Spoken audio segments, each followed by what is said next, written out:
discovery that could solve so many problems is used for weapons instead. You see?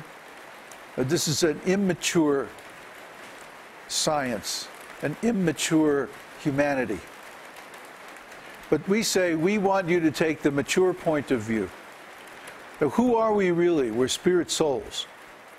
So we need a civilization that promotes the realization of spiritual consciousness, because that's who we really are.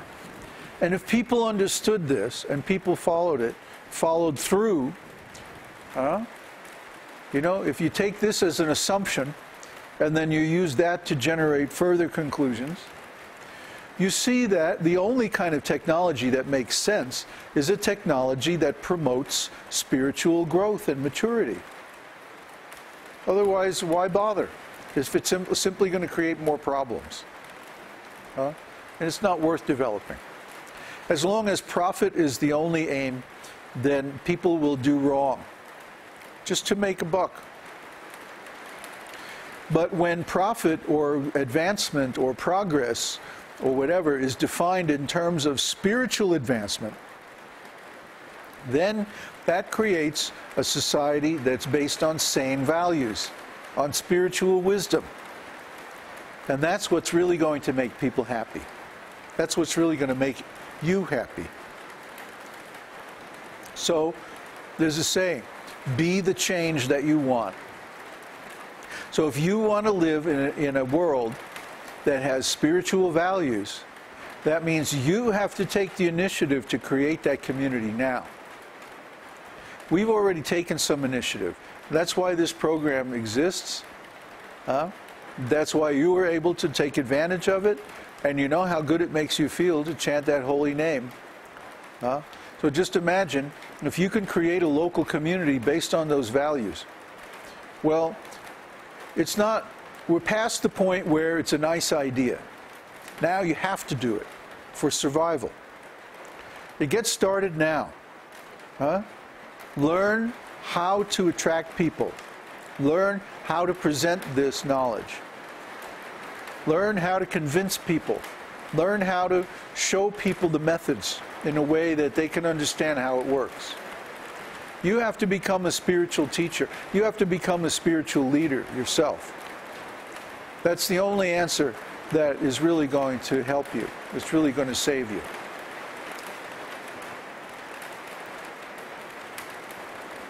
So, I guess I've been talking for a while. And now it's time for your questions and some discussion. Well, it sure is raining hard. It's supposed to snow tonight. Ooh.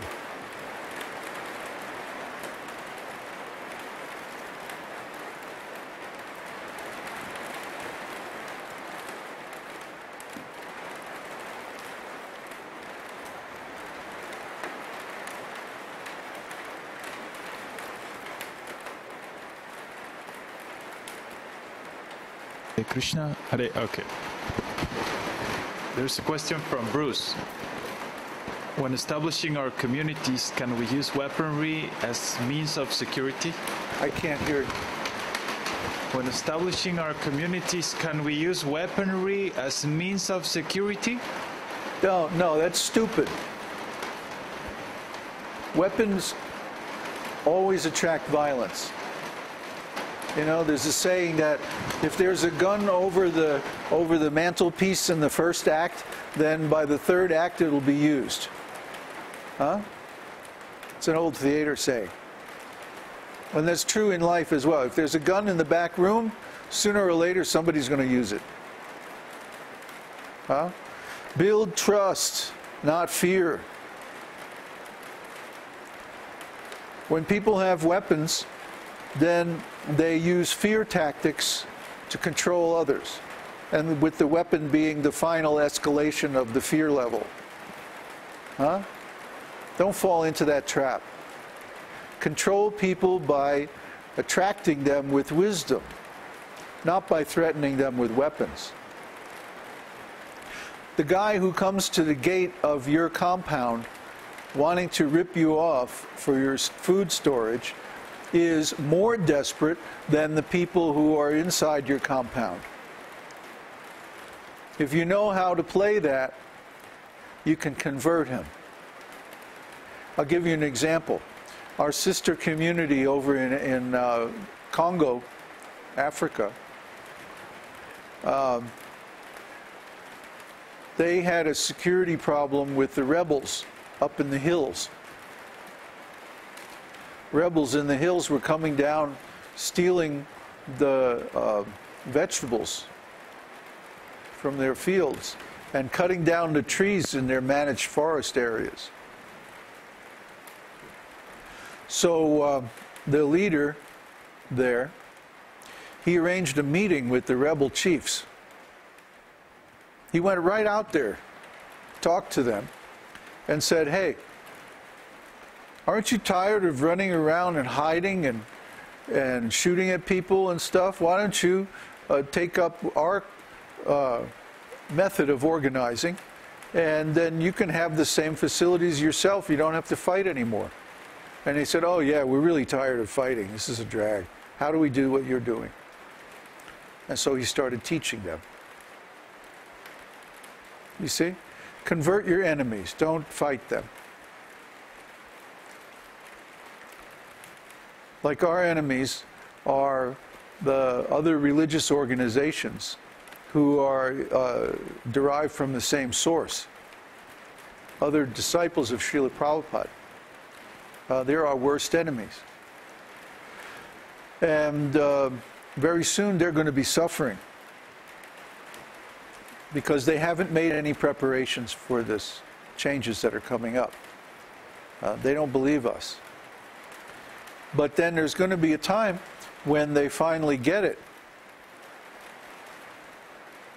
And so what are we going to do? We're going to say, "Hey, here's our community plan. Download it, use it, read it. Do it. No problem." So they won't be enemies anymore. We don't have to worry about them anymore. Because they're all going to be in the same boat. Try to understand. Everybody needs the knowledge. Everybody needs the wisdom that we have. We have the solution to their problems. They don't. The reason that they're violent is they're not smart enough to come up with these solutions on their own. They need guidance. You have to find a way to teach them, and you have to be strong enough and courageous enough to teach them before things go into the stage of violence. See? Not that we keep our knowledge to ourselves and withhold it from others. No, we give it to everybody, even our enemies. And that diffuses the whole dynamic of enemies. If we're kind to our enemies, then how can they attack us? But this has to start right from the beginning. See?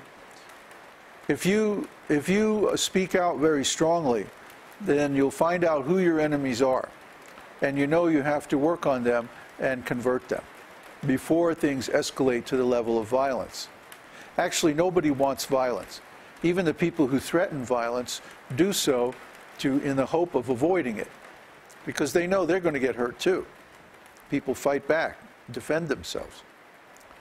So, the best thing to do is to speak out very strongly, find out who the enemies are, and then preach to them, convert them, offer them the same wisdom that we have.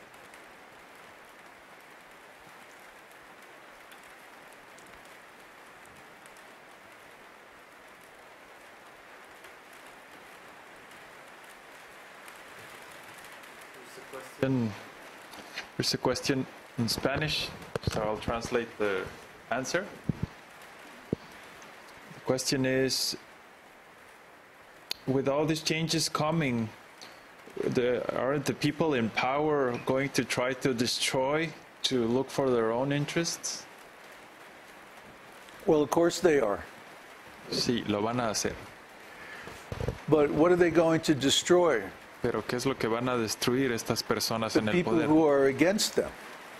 A las personas que están en su contra. So we're not against anybody. Así que nosotros no estamos en contra de nadie. We're neutral. Somos neutrales. We don't take political sides. No tenemos lados políticos.